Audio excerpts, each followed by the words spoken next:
ప్రభునందు ప్రియులారా, బాగున్నారు కదా? చాలా సంతోషం. సో దేవుడు మనల్ని ప్రేమించి ఈ లోకంలోనికి మనల్ని పంపించాడు. ఈ లోకంలో మనం చేసినటువంటి ప్రతి పాపానికి,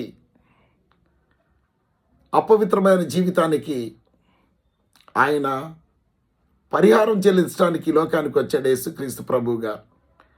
యేసుక్రీస్తు ప్రభు ఈ లోకానికి వచ్చి పాపముల చేతను, అపరాధముల చేతను చనిపోయిన స్థితిలో ఉన్నటువంటి మనల్ని బ్రతికించి నీతిమంతులుగా, పరిశుద్ధులుగా చేయడానికి ఆయన శిలువలో మన కొరకు శాపగ్రాహి అయిపోయాడు.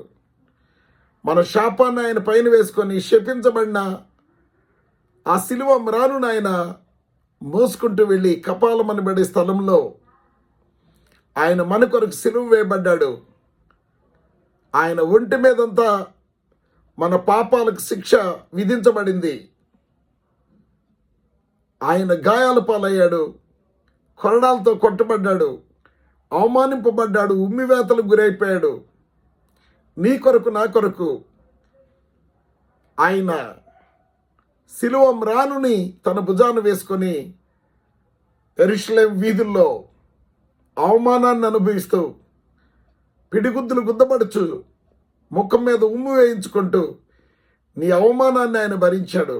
అవమానకరమైన జీవితం జీవించిన నిన్ను, నన్ను ఆయన ప్రేమించి మనల్ని అవమానాన్ని ఇచ్చి, మనం చేసిన పాపానికి వచ్చే శిక్ష అయినటువంటి జబ్బులు, వ్యాధులు, దరిద్ర మరణాల నుంచి విడిపించాలని ఆయన మన శాపాన్ని శిలువ మ్రాను మీద ఆయన మోసుకుంటా వెళ్ళిపోయాడు అన్నమాట.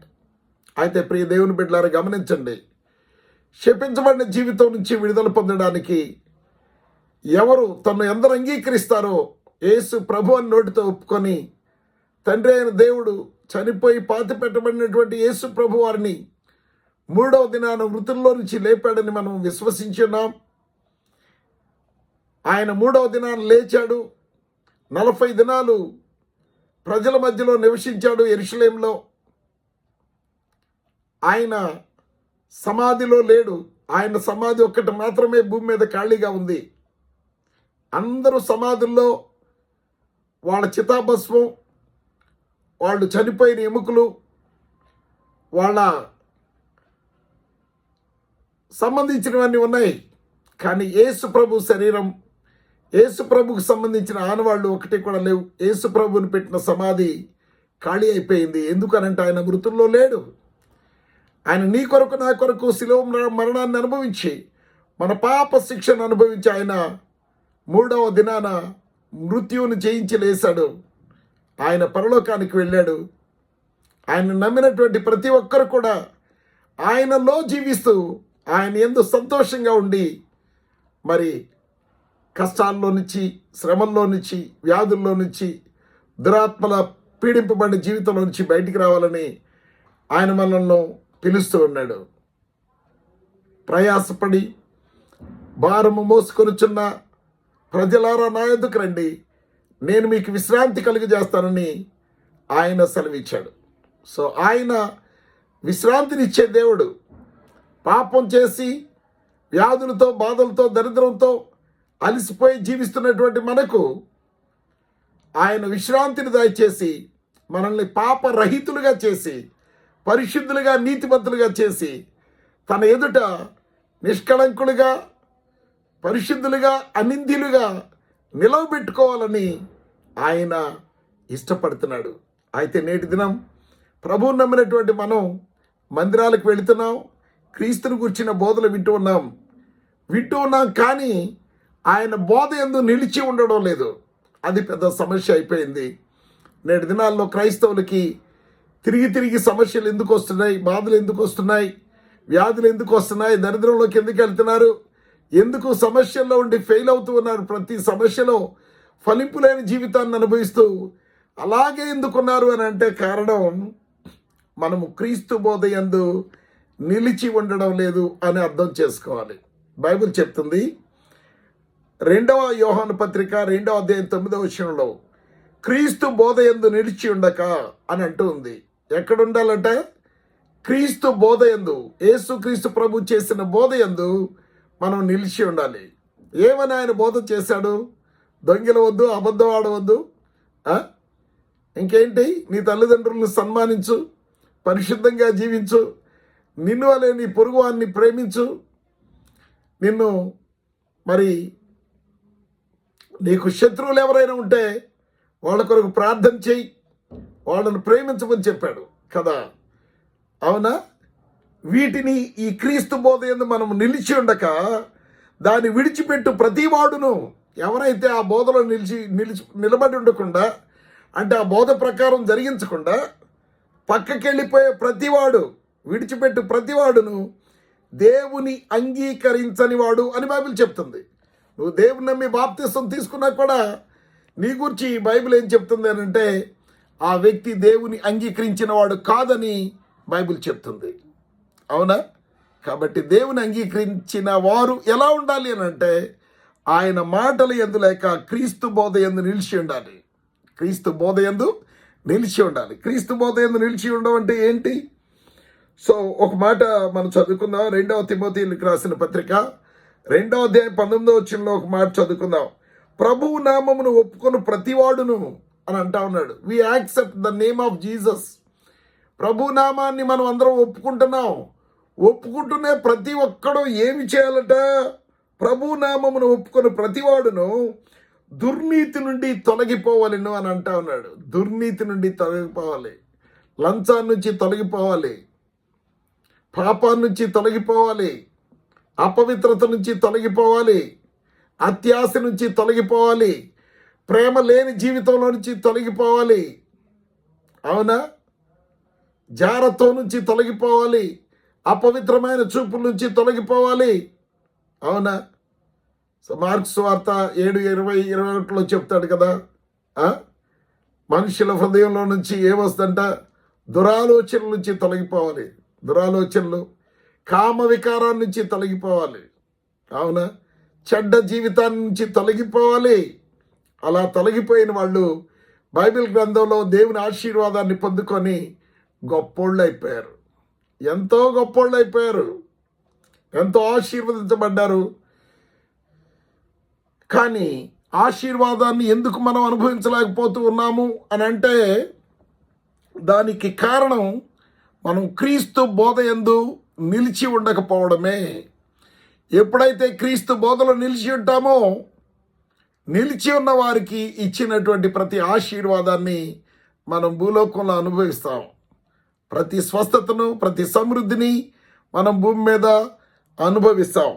ప్రియ దేవుని బిడ్డలారా, ప్రభు నామమును ఒప్పుకొని ప్రతివాడును దుర్నీతి నుండి తొలగిపోవలను. We have to abstain from all appearance of evil.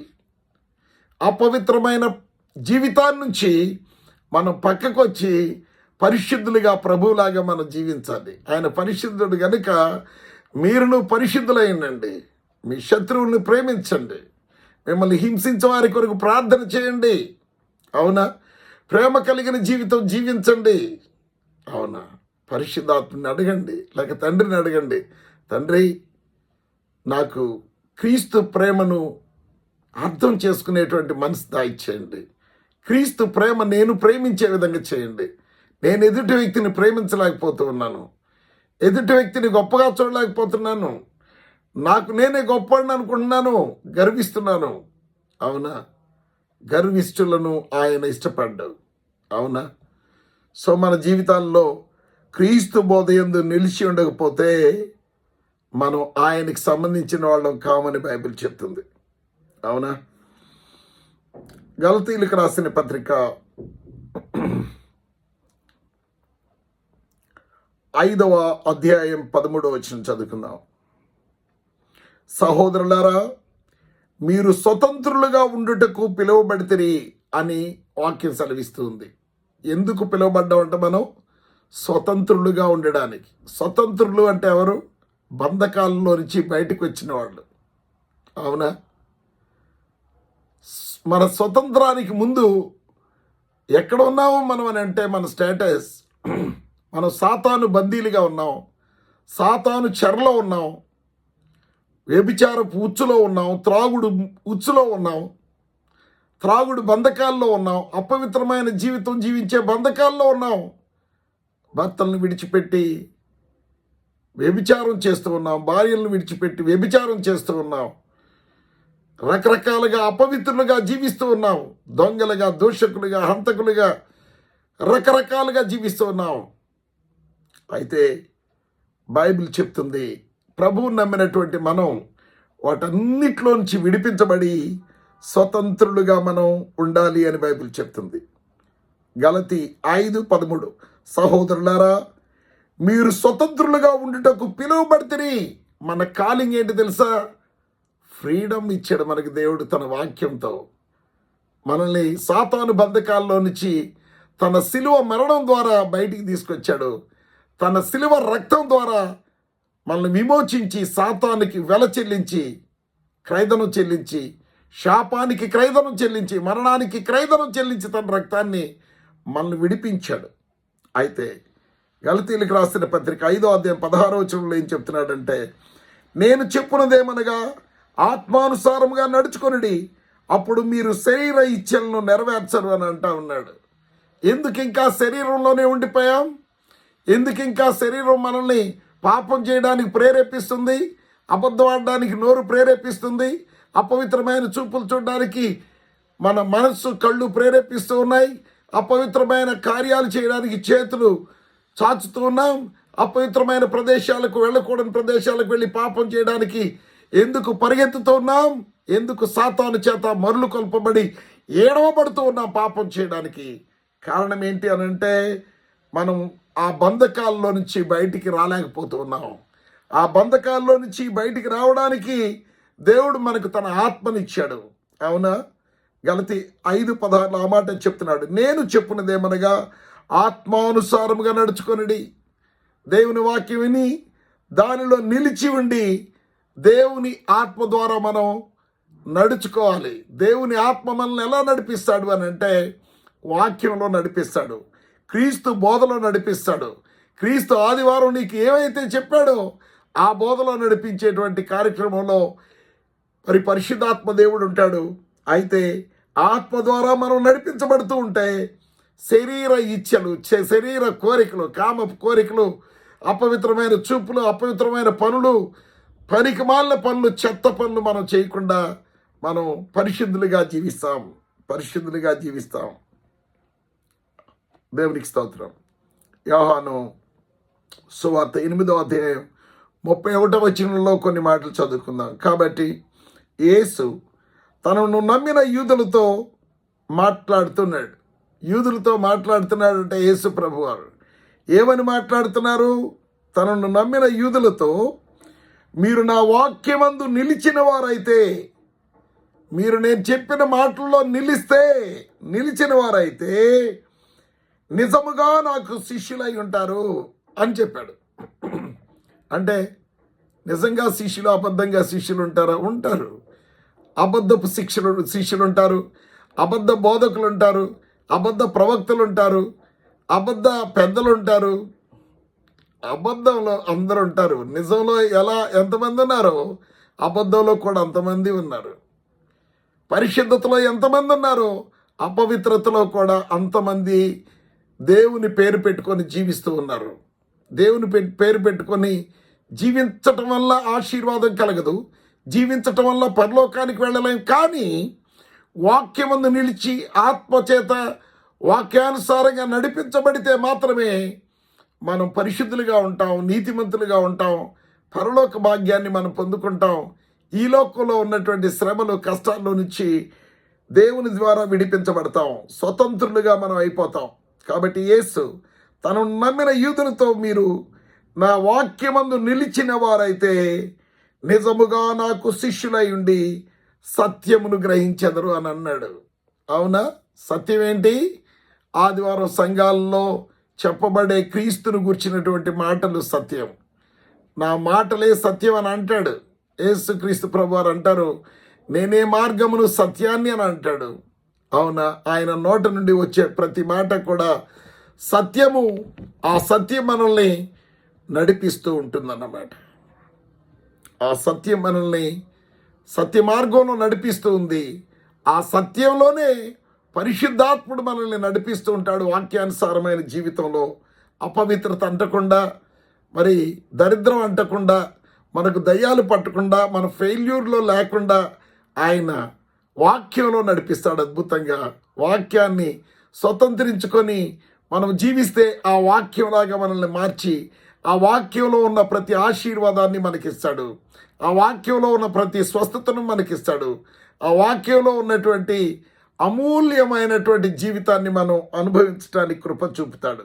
కాబట్టి ఆయన వాక్యమందు నిలిచిన వారం అయితే నిజంగా ఆయనకి శిష్యులై ఉంటాము. నిజంగా శిష్యులమై ఉంటాము. నిజంగా శిష్యులై ఉంటే ఏం చేస్తారు? ఆయన శిష్యులు ఏం చేశారు? నిజమైన శిష్యులు దురాత్మల్ని వెళ్ళగొట్టారు, చనిపోయిన వాళ్ళని లేపారు. అవునా? అనేక మంది పాపులు రక్షణలోకి రావడానికి సువార్త ప్రకటించారు. అనేక మందిని స్వస్థపరిచారు. ప్రతి వ్యాధి నుంచి, రోగాల నుంచి ప్రజల్ని యేసు నామములో స్వస్థపరిచారు. కుంటోళ్ళని నడిపించారు, పక్షవాతోళ్ళని నడిపించారు, గుడ్డోళ్ళని నడిపించారు, కళ్ళు లేని వాళ్ళకి కళ్ళు వచ్చేటట్టు చేశారు, చెవిటి వాళ్ళకి విరికిడి వచ్చేటట్టు చేశారు. అవునా? ఎన్నో అద్భుతాలు యేసు ప్రభులాగా చేశారు. ఆయన వాక్యమందు నిలిచి ఉంటే నిజంగా ఆయన శిష్యులై ఉంటాము. అప్పుడు మనకు ఏమర్థమవుతుంది అంటే సంఘంలో చెప్పేటువంటి క్రీస్తు బోధ మనకు అర్థమవుతుంది, సత్యం మనకు అర్థమవుతుంది. సత్యం మనకు అర్థం కాకపోతే, సత్యం మనం గ్రహించకపోతే మనం నష్టపోతాం. వాక్యం మన గ్రహింపులో లేకపోతే, వాక్యంలో ఉన్నటువంటి ఆ తేటదనం, తీయనదనం మనకు తెలియకపోతే, వాక్యంలో ఉన్నటువంటి అమూల్యమైనటువంటి మాటలు మనకు తెలియకపోతే మనం నష్టపోతాం. నిన్ను స్వస్థపరిచే యెహోవాను నేనే అని వాక్యం సెలవిచ్చినప్పుడు ఆ మాట మనం నమ్మి ప్రార్థన చేయకపోతే ఆ స్వస్థత మనం పొందుకోలేం. గాయాన్ని కట్టువాడిని నేనే, నా చేతిలే స్వస్థపరచున్నాను అన్నటువంటి మాట నీకు తెలియకపోతే ఆయన చెయ్యి నిన్ను స్వస్థపరచలేదు. అవునా? సో యెషయా గ్రంథంలో చెప్తాడు, రక్షింపనేరకి ఉండినట్లు నా చేతులు కురచ కాలేదు, విననేరకి ఉండినట్లు నా చెవులు మందం కాలేదు అని అంటాడు. అవునా? ఎందుకనంటే మీరు పరిశుద్ధులుగా జీవించకుండా ఇంకా పాపంలోనే జీవిస్తూ ఉన్నారు అని అంటాడు. మీ పాపాలు నాకును మీకును అడ్డుగా వస్తున్నాయి, అందుకని మీకు నేను మేలు చేయలేకపోతున్నాను. మీరు ఇంకా పాపులుగా ఉండడం వల్ల, మీరు నా కుమారుని రక్తంలో కడగబడినటువంటి జ్ఞానంలో లేకపోవడం వల్ల, పరిశుద్ధతలో లేకపోవడం వల్ల, నీతిలో లేకపోవడం వల్ల నేను మీకు సహాయం చేయలేకపోతున్నాను. మీరు పరిశుద్ధులుగా ఉంటే నా చెయ్యి చాపి మిమ్మల్ని తాకుతాను, నా చేత్తో ముట్టి మిమ్మల్ని స్వస్థపరుస్తాను, నా పేరు స్వస్థపరిచి యెహోవా అని ఆయన చెప్తున్నాడు. అవునా? సో గలిలీ అందంతటా కూడా యేసు ప్రభు వారు సంచరించి అనేకుల్ని చీకటిలోను, మరణస్థాయిలోను, వ్యాధుల్లోను, పక్షవాతంలోను, దరిద్రంలోను ఉన్నవారిని, దురాత్మలు పట్టిన వారిని ఆయన బాగు చేసి విడిపించాడు. దేవుని బిడ్డలారా గమనించండి. అప్పుడు మనం సత్యాన్ని గ్రహిస్తాం. సో వాక్యాన్ని విన్నటువంటి మనం చేయాల్సిన పని ఏంటి తెలుసా? దాన్ని గ్రహించాలి. వాక్యమందు మనం నిలిచి ఉండాలి. క్రీస్తు బోధ యందు నిలిచి ఉండాలి. అపోస్తలుల బోధ యందు నిలిచి ఉండాలి. నిలిచి సత్యమును గ్రహించెదరు. అప్పుడు ఏం చేస్తంట? యోహాను సువార్త 8:32 అప్పుడు సత్యము మిమ్మును స్వతంత్రులుగా చేయను అని అన్నాడు. సత్యంలో నిలిచి ఉంటే, వాక్యంలో నిలిచి ఉంటే మనం ఏమవుతాం? పాప బంధకాల్లో నుంచి బయటకు వచ్చి, పాపం నుంచి, పాప ఇచ్చల నుంచి, వ్యభిచార ఇచ్చల నుంచి, శరీర కోరికల నుంచి, కామ తప్తత నుంచి మనం బయటకు వచ్చి పరిశుద్ధులుగా మనం జీవిస్తాం. ఉన్నతమైన జీవితం మనం జీవిస్తాం. ప్రభువుకి ప్రీతికరమైన జీవితం మనం జీవిస్తాం. అప్పుడు సత్యము మిమ్మల్ని స్వతంత్రులుగా చేయనని చెప్పాను. ఏం స్వతంత్రత అది? దేవునికి కలిగినటువంటి ప్రతి విధమైన పరిశుద్ధత, నీతి, అవునా, అన్నీ కూడా మనం పొందుకుంటాం. దేవుడు మనకు ఇచ్చిన ప్రతి ఆశీర్వాదాన్ని మనం అనుభవిస్తాం. దేవుడిచ్చే ప్రతి స్వస్థతను మనం అనుభవిస్తాం. దేవుడు మన ద్వారా చేసే ప్రతి అద్భుతాన్ని మన ద్వారా జరగనిస్తాం. దేవునికి స్తోత్రం కలుగును గాక. యోహాను సువార్త 15వ అధ్యాయంలో ఆయన చెప్తున్నాడు, 4వ వచనం చదువుతున్నాను. నా యందు నిలిచి ఉండుడి అని ఆయన చెప్తున్నాడు. ఎవరిలో నిలిచి ఉండాలంట? నా యందు నిలిచి ఉండుడి అని అంటా ఉన్నాడు. ఎందుకు నిలిచి ఉండాలి? ఎందుకు చెప్తున్నాడు ఆయన నా యందు నిలిచి ఉండడు అని అంటే, నేను చెప్పే మాటల ప్రకారం జీవించండి, నేను చెప్పే విధంగా మీరు ఉండండి, అప్పుడు మీరు నా యందు నిలిచి ఉంటారు. నా యందు నిలిచి ఉండుడి, మీ యందు నేనును నిలిచి ఉందును. ఎందుకు ఆయన మన యందు నిలిచి ఉంటాడు?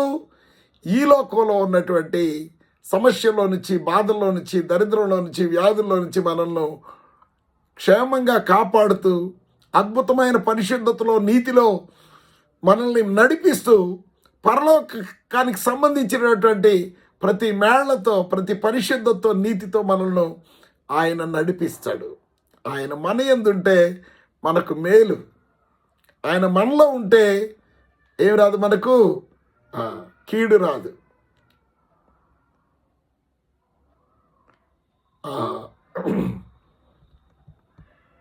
ప్రియులారా గమనించండి, మనలో ఉంటే మనం ఆయనలాగా మారిపోతాం.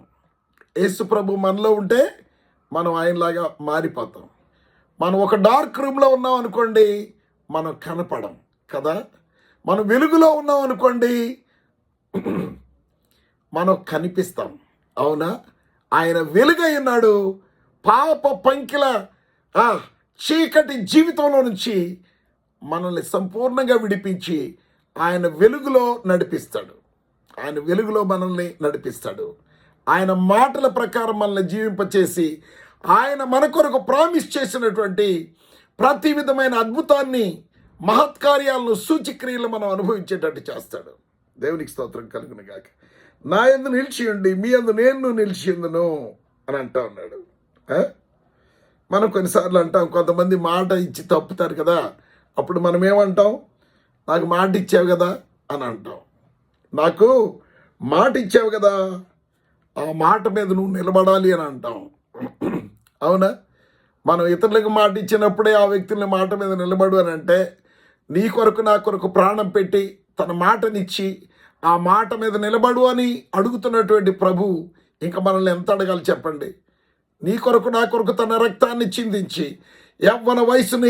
యవ్వనాన్ని దారబోసి శిలువలో మన కొరకు మరణించి, తన అమూల్యమైన రక్తాన్ని చివరి బొట్టు వరకు చిందించి, అనేక దెబ్బలు కొట్టుకొని, కొరడ దెబ్బల చేత అవమానింపబడి, ముఖాన ఉమ్మి వీంచుకొని, పిడుగుదులు గుద్దించుకొని, ఇంత నీ కొరకు చేసినటువంటి దేవుడు తన మాటను నీకు ఇచ్చి, ఆ మాట ప్రకారం నువ్వు నిలబడకపోతే ఆయన ఎంత బాధపడతాడు. ఒక మనిషే నీకు చెప్పిన మాట మీద నువ్వు నిలబడలేదు, నువ్వు డబ్బు ఇస్తానన్నావు ఇవ్వలేదు, నీ మాట మీద నువ్వు నిలబడలేదు, అప్పిస్తానన్నావు నువ్వు ఇవ్వలేదు, నీ మాట మీద నువ్వు నిలబడలేదు అని మనం బాధపడుతూ ఉంటాం. మరి ప్రాణం పెట్టినటువంటి ప్రభు ఇంకెంత బాధపడతాడు? ఆయన దినమెల్లా ఆయన చేతులు నీ వైపు చాచి చూస్తూ ఉన్నాడు, పిలుస్తూ ఉన్నాడు. నా కుమారుడా, నీ హృదయం నాకు ఇవ్వు, చెడిపోయిన నీ హృదయాన్ని నేను బాగు చేస్తాను, నీ హృదయంలో ఉన్నటువంటి చెత్తంతా తీసేసి శుభ్రంగా నా రక్తంతో కడిగి పరిశుద్ధపరుస్తాను, నిన్ను పరిశుద్ధునిగా చేస్తాను, సత్యంలో నిన్ను నివసింపచేసి అమూల్యమైన వ్యక్తిగా ఆశీర్వాదాలన్నీ కూడా నీకు ప్రాప్తింపచేస్తానని ఆయన పిలుస్తూ ఉంటే మనం నిలబడటం లేదు. ఎందుకు ఆయనలో నిలిచి ఉండాలి? ఆ మాట చదువుకుందాం. ఆయన అంటూ ఉన్నాడు, నిలిచి ఉండి, ద్రాక్షావళిని నేను, తీగలు మీరు అని అన్నాడు. తీగ ద్రాక్షావళిలో నిలిచి ఉంటేనే కానీ, తీగ ఎక్కడ ఉండాలంట? తీగ అంటే నువ్వు నేను, ఆయన ద్రాక్ష చెట్టు. మనం తీగ అయితే ఆయనలో మనం ఉంటే, ఆయన వాక్య సారంతో మనం బ్రతుకుతాం. ఆయనలో ఉన్నటువంటి ఆశీర్వాదాలన్నీ కూడా మరి మనం తీగగా మనం అనుభవిస్తాం. ఆయనలో ఉన్నటువంటి పరిశుద్ధతను మనం పొందుకుంటాం, ఆయనలో ఉన్న నీతిని మనం పొందుకుంటాం. ఆయనలో నిలిచి ఉంటే ఆయన ద్వారా మనం బ్రతుకుతాం. ఆయన ద్వారా లోకంలో ఉన్నటువంటి కీడును జయిస్తాం, ఆయన ద్వారా శాపాన్ని జయిస్తాం, ఆయన ద్వారా పాపాన్ని జయిస్తాం, ఆయనలో ఉన్నాం గనుక మనల్ని ఆయన ఫలింప చేస్తాడు. మనల్ని ఆయన ద్రాక్ష వల్లిగా ఉన్నటువంటి క్రీస్తు ప్రభువు ఏం చేస్తాడు? మనల్ని ఫలింప చేస్తాడు. ఫలించే జీవితాన్ని మనం ఈ లోకంలో అనుభవిస్తాం. అటువంటి జీవితం మనం జీవించడానికి ఆయన అంటూ ఉన్నాడు, తీగ ద్రాక్షావల్లిలో నిలిచి ఉంటేనే కానీ తనంతట తాను ఎలాగూ ఫలింపదో. నువ్వు ద్రాక్ష చెట్లో లేకుండా నేను ఉండను ఈ చెట్లో అని చెప్పి నిన్ను నువ్వు కట్ చేసుకొని కింద పడిపోయావు అనుకో, అప్పుడేమవుతావు? ఒక రోజుకి ఆ ద్రాక్ష చెట్లో సారాన్ని నువ్వు కోల్పోతావు. ఆ ద్రాక్ష చెట్టు ఇచ్చేటువంటి జీవితాన్ని నువ్వు అనుభవించలేవు. ఆ ద్రాక్ష చెట్టు ఇచ్చే ఫలింపజేసే జీవితాన్ని నువ్వు పొందుకోలేవు. ఎందుకంటే ఇక నువ్వు ఎండిపోతావు. అంటే ఆయనలో నువ్వు నిలిచి ఉండకపోతే, ఆయన వాక్యం చెప్పినట్టు నువ్వు జీవించకపోతే, ఎండిపోయిన జీవితాన్ని, దరిద్రపు జీవితాన్ని, వ్యాధుల జీవితాన్ని, బాధల జీవితాన్ని, అసహ్యమైన జీవితాన్ని నువ్వు అనుభవించాల్సి వస్తుందన్నమాట. ప్రియ దేవుని బిడ్డలారా గమనించండి, దేవుడు మనతో మాట్లాడుతున్న మాటలు గమనించండి. తీగ ద్రాక్షావళిలో నిలిచి ఉంటేనే ఫలిస్తుంది. నువ్వు దేవునిలో ఉంటేనే ఫలిస్తావు. ఆయన వాక్యాన్ని దీవారాత్రములు ధ్యానించువాడు ధన్యుడు. అతడు నీటి కాలువ ఓరను నాటబడిన వాడై ఉండి తన కాలమందు ఫలించే చెట్టు వలె ఉంటాడు. ఆయనలో నుంచి నువ్వు సారాన్ని తీసుకోవాలి. ఆయనలో నుంచి నువ్వు స్వస్థత తీసుకోవాలి. ఆయనలో నుంచి నువ్వు సమృద్ధిని తీసుకోవాలి. ఆయనలో నుంచి నువ్వు నీతిని, పరిశుద్ధతను తీసుకోవాలి. ఆయనలో నుంచి ఆయన శక్తిని తీసుకోవాలి. ఆయనలో నిలిచిండి ఆయన మహిమను తీసుకోవాలి. ఆయనలో నిలిచిండి నువ్వు సమస్తాన్ని జయించాలి. లోకంలో ఆయన ఏ విధంగా మరణాన్ని జయించాడో ఆ విధంగా నువ్వు సమస్యలను జయించాలి. అందుకే ఆయన నీలో ఉండడానికి ఇష్టపడుతున్నాడు. నువ్వు ఆయనలో ఉంటే, నువ్వు ఆయన యందు నిలిచి ఉంటే, తీగలాగా ద్రాక్ష చెట్టు తీగ అయిన ద్రాక్ష చెట్టులో ఏ విధంగా అయితే నివసిస్తే ఫలిస్తుందో, అలాగే నువ్వు ఆయనలో నిలిచి ఉంటే నువ్వు ఫలిస్తావు. నువ్వు ఫలించాలని ఆయన కోరుకుంటున్నాడు. ఆయన అంటా ఉన్నాడు, 5వ వచనం, 15వ అధ్యాయం యోహాను సువార్త 5వ వచనం, ఎవడు నా యందు నిలిచి ఉండునో, నేను ఎవని యందు నిలిచి ఉండునో వాడు బహుగా ఫలించును. ఎందుకు నిలిచి ఉండాలంట? నువ్వెందుకు ఆయన వాక్యంలో నిలిచి ఉండాలి? నువ్వెందుకు ఆయన వాక్యంలో నిలిచి ఉండాలి అని అంటే, ఫలించడానికి నిలిచి ఉండాలి. నువ్వెందుకు ఆయన వాక్యం అందు నిలిచి ఉండాలి అని అంటే, ఫలించటానికి నిలిచి ఉండాలి. ఎవడు నా యందు నిలిచి ఉండునో, నేను ఎవరి యందు నిలిచి ఉండునో వాడు బహుగా ఫలించును. మనం దేనికోసం నిలబడాలి? ఫలించటానికి నిలబడాలి. మనం ఫలించాలి అని అంటే ఆయనలో ఉండి వాక్యానుసారమైన జీవితం మనం జీవించాలి. తద్వారా మనం మన జీవితంలో ప్రతి క్షణం ఫలిస్తూనే ఉంటాం. ఆరోగ్యంలో ఫలిస్తాం, సమృద్ధిలో ఫలిస్తాం, ఉద్యోగంలో ఫలిస్తాం, బిడ్డల విషయంలో ఫలిస్తాం. మనం చేసే ప్రతి పనిలో మనం ఫలిస్తాం ఆయనలో మనం ఉన్నట్లయితే. అలాగే నా యందు నిలిచి ఉంటేనే కానీ మీరు ఫలింపరు. ఎవడు నా యందు నిలిచి ఉండునో, నేను ఎవరి యందు నిలిచి ఉండునో వాడు బహుగా ఫలించును అని అన్నాడు. 7వ వచనం చదువుతున్నాను, యోహాను సువార్త 15:7. నా యందు మీరును మీ యందు నా మాటలను నిలిచి ఉండిన యెడల మీకేది ఇష్టమో అడగండి, అది నేను మీకు ఇచ్చేస్తాను అంటున్నాడు. మీరు నా యందు నిలిచి ఉంటే, మీ యందు నా మాటలు ఉంటే, ఆ మాటల ప్రకారం మీరు జీవిస్తే మీకేం కావాలి అడగండి. ఈ లోకంలో ఉద్యోగం కావాలా, పరిశుద్ధత కావాలా, లేకపోతే డబ్బు కావాలా, అప్పులు తీరాలా, ఆరోగ్యం కావాలా, పరలోకం కావాలా, ఏది నీకు కావాలో దాన్ని నువ్వు అడుగు, నేను ఇస్తాను అని అంటా ఉన్నాడు. దేవునికి స్తోత్రం కలుగును గాక. ఏమంటా ఉన్నాడు? నా యందు మీరును మీ యందు నా మాటలు నిలిచి ఉండేట్లా మీకేది ఇష్టమో అడగండి, అది మీకు అనుగ్రహింపబడును అని అన్నాడు. 8వ వచనం చదువుతున్నాను, మీరు నాలో నిలిచి ఉండి బహుగా ఫలించటం వల్ల నా తండ్రి మహిమపరచబడతాడు. యేసు ప్రభు నమ్మినందుకు ఇంత గొప్పోళ్ళు అయిపోయారు. ఆయన తండ్రి అయిన దేవుడు ఇంత వీళ్ళను ఆశీర్వదించి గొప్పోళ్ళుగా చేశాడు. భూమి మీద అద్భుతమైనటువంటి వ్యక్తులుగా చేశాడు. ప్రవర్తనలో అద్భుతం, అవునా, ఆశీర్వాదంలో అద్భుతం, సమస్త విషయాల్లో మనం అద్భుతంగా మారిపోతాం. ఇటువంటి అద్భుతాన్ని మనం మన జీవితాల్లో ఫలించాలి అని దేవుడు ఇష్టపడుతూ ఆయన బోధ యందు నిలిచి ఉండమని మనల్ని ఆయన కోరుకుంటూ ఉన్నాడు.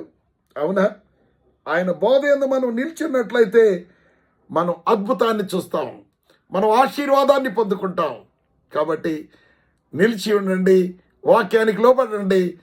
పరిశుద్ధాత్ముడా నన్ను వాక్యానుసారంగా నడిపించమని ప్రార్థన చేయండి. దేవుడి ఈ వాక్యం మన కొరకు దీవించగాక. ప్రార్థన. జీవముగల తండ్రి, కృపగల దేవా, మీకే వందనాలు, స్తోత్రాలు చెల్లిస్తున్నాను.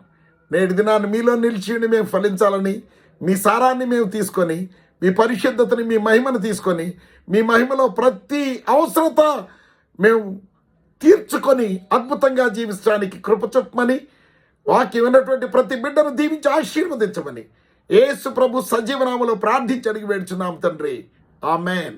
ఆమెన్. God bless you.